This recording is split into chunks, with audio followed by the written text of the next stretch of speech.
Sir आराम से बोलिए।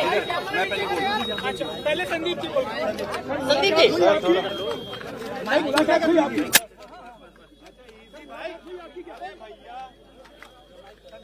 तो 30 मिनट का समय मिला था। 30 मिनट के समय में जैसे ही हम मिलने गए, मान साहब बहुत भावुक हो गए और मान साहब की आंखें भर आई, उनके आंसू निकलने लग गए। इसके बाद थोड़ी देर में अपने आप को कंट्रोल करके फिर आगे की बातचीत हुई। मैं चाहूंगा कि मान साहब आप थोड़ा आगे कंप्लीट। मान साहब ये बताइए कि मुलाकात कितनी देर की हुई आपकी? क्या कुछ मुद्दों पे चर्चा हुई है मान साहब? 12 से 12:30 और जैसे ही मैं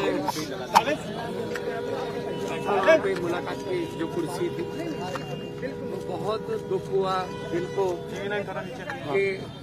मतलब जो हार्डकोर क्रिमिनल होते हैं, जो अपराधी होते हैं, उनके वाली सहूलतें भी नहीं मिल रही हैं।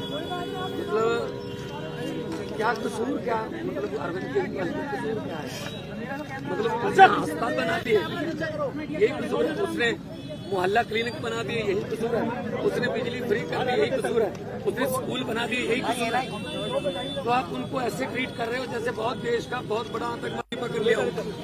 मतलब जेल का मैनुअल को देखिए, जेल का मैनुअल देखिए, इसमें ये लिखा हुआ है 602 क्लॉज है। इसमें लिखा हुआ है however the superintendent of the prison may allow well behaved prisoners to have face to face interview after giving due consideration to security and other related aspects.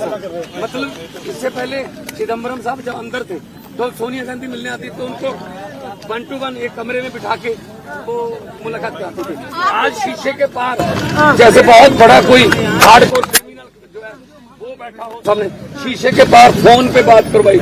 मतलब हद हैरानी की। मोदी जी चाहते क्या है?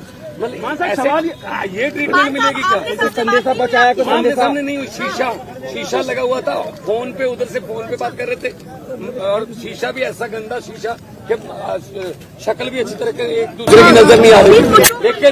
लेकिन ये जो चीज है ये बहुत ही इनको महंगी पड़ेगी, क्योंकि अरविंद केजरीवाल जो कट्टर ईमानदार है, जिसने पारदर्शिता की राजनीति शुरू की, बीजेपी की राजनीति खत्म की, उनको ऐसे ट्रीट किया जा रहा है।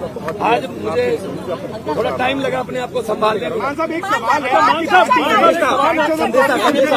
मैंने अरविंद जी से पूछा कैसे, उन्होंने कहा चलो मेरी चिंता मत करो, ये बताओ पंजाब का हाल कैसा है?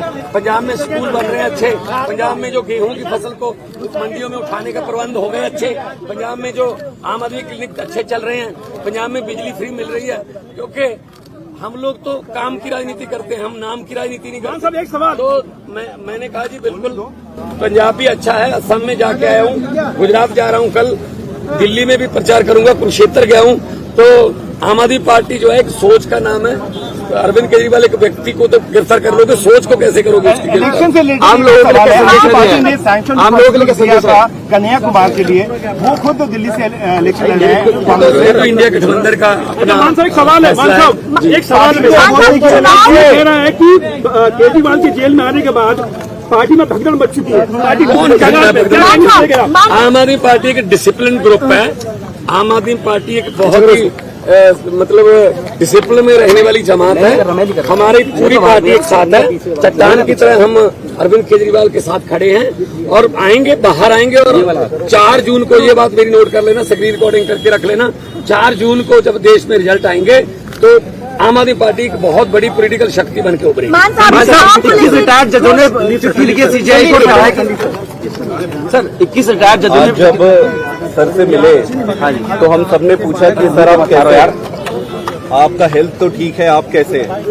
उन्होंने कहा कि मेरी चिंता छोड़ो, ये बताओ कि जनता कैसी है। उन्होंने पूछा कि क्या जनता को फ्री में जो बिजली मिल रही थी वो कंटिन्यू है, मिल रही है। उन्होंने पूछा कहीं बिजली कट तो नहीं, पावर कट लग तो नहीं रहे।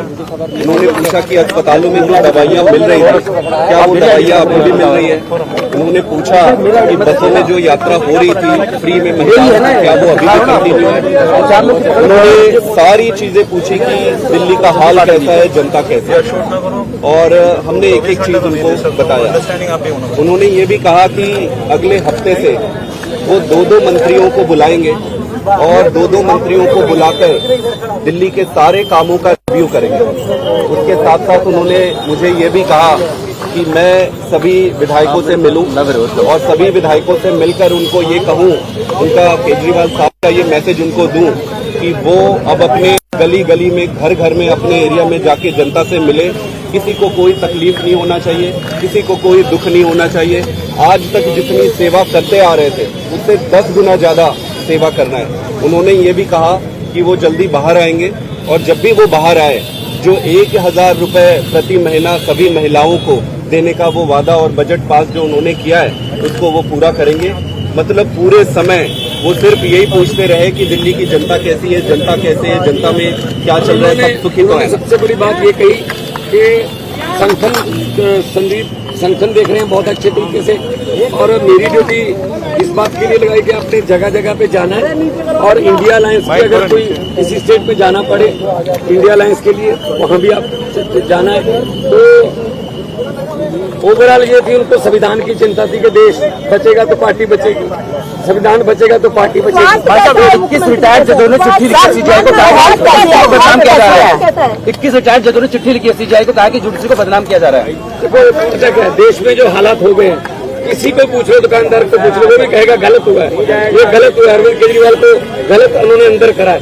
ये सिर्फ और सिर्फ चाहते हैं विपक्ष ना हो, हम ही इलेक्शन लड़े और हमें जीते। ये तो कोई पुतिन वाली बात हो गई ना, ये डेमोक्रेसी कहाँ गई, ये तो डिक्टेटरशिप हो गई। इसलिए हम लड़ेंगे, देश के लिए लड़ेंगे, देशभक्त लोग हैं हम। और उन्होंने हमें ये अंदर से मैसेज दिया है कि बाहर जाके कार्यकर्ताओं को और सब एमएलए और मंत्री साहबानों को बोलो कि मेरी चिंता ना करें, जनता की चिंता करें, पब्लिक की चिंता करें। स्वाद ठीक है। देखो कौन सा कोई उधर दूसरी तरफ बिठा रखे थे, जब सोनिया गांधी चिदम्बरम को मिलते थे तो एक कमरे में बैठ के मिल लेते थे, प्रकाश सिंह बादल भी यहाँ मिलने आते थे तो कमरे में बैठ के मिलते थे। पता नहीं क्यों दुश्मनी इतनी है कि हमें आतंकवादियों की तरह ट्रीट किया जा रहा है। कोई बात नहीं, हम वो पत्ते नहीं जो शाख से टूट कर गिर जाएंगे। आंधियों को कह दो अपनी औकात में। Thank you.